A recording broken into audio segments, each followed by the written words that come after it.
survivors try to forget their experiences, what happened, like for the first couple of years after it happened?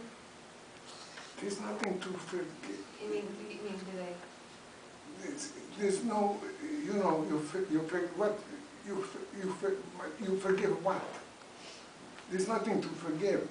There's nothing to forgive. Forget. Not Forget, you don't, you know, they say that if you forget, then it's going to repeat again. So you can't forget these things. That's why I come out and talk to people while I'm alive and tell them what really happened, because if you read in the papers anything, you know, I don't know. And I tell you one thing, every kid is going to tell you a different story, but the truth story, what's in there. I don't have to read anything. Everything is in their mind already. Everything is in there. So they can, you know, there's nothing to forgive anybody. Like I wrote in my essay in the back, I said, if I hate the Germans, I said, I don't hate the Germans. The only person I hate is the one I know is not good. German people are good people. All the people, that's what I'm saying, they are good people and bad people. That's why I say not to generalize. Because if you generalize, then it's not good. Because there are good people and bad people in every segment. How old were you when? 18 years old. 19 years old when I came out.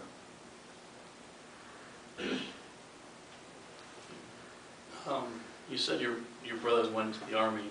Yeah. Well, at what point were they separated to go to the army and you went to the camps? Well, let me put it that way.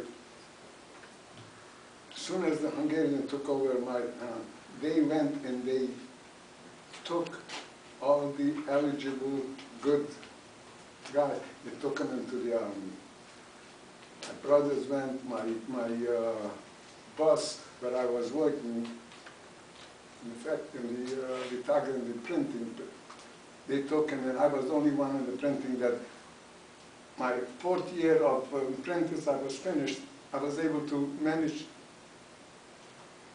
the factory for about a month or so, because then it closed down and took us all away. But that's what they say. Why didn't you fight? You know who was at home? Home was the sick, youngsters, and the old people. And the, you know, like, what is that, the 4-H, one who can't serve in the army because they were limping or they were sick or something else. So everybody went, they took them into the army for labor. They did the cleaning, they did whatever they had to do. Was the Hungarian army? Was this the Hungarian army that they were in? Hungarian, yeah, there was Hungarian army at that time. The Romanian had their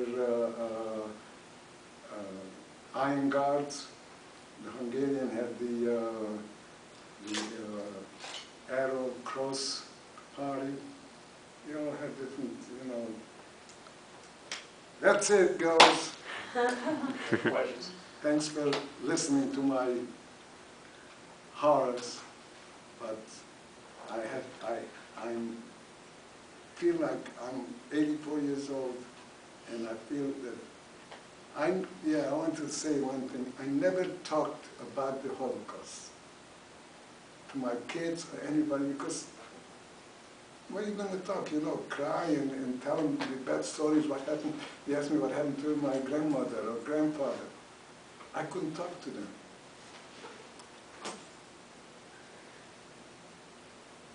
After I retired, I started writing, because that's the only way I was able to communicate with my kids. I wrote, then I wrote more, and more, and more, and more, and more. Then I gave my kids a book to read it, because I couldn't talk to them, because to talk to them, to my own kids, to tell them what happened to their grandfather or grandmother, I couldn't. So, and that's why some Holocaust survivor don't want to talk even today about it.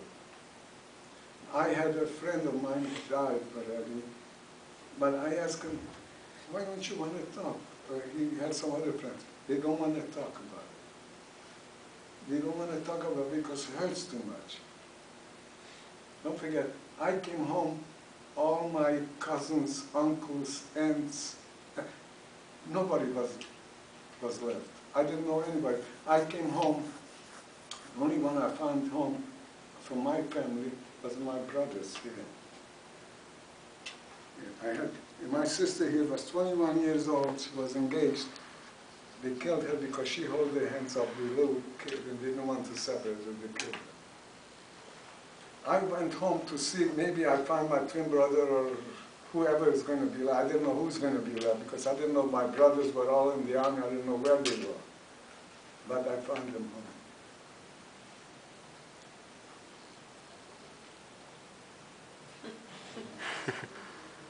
I thank you for listening I because think we should keep you for a while, but.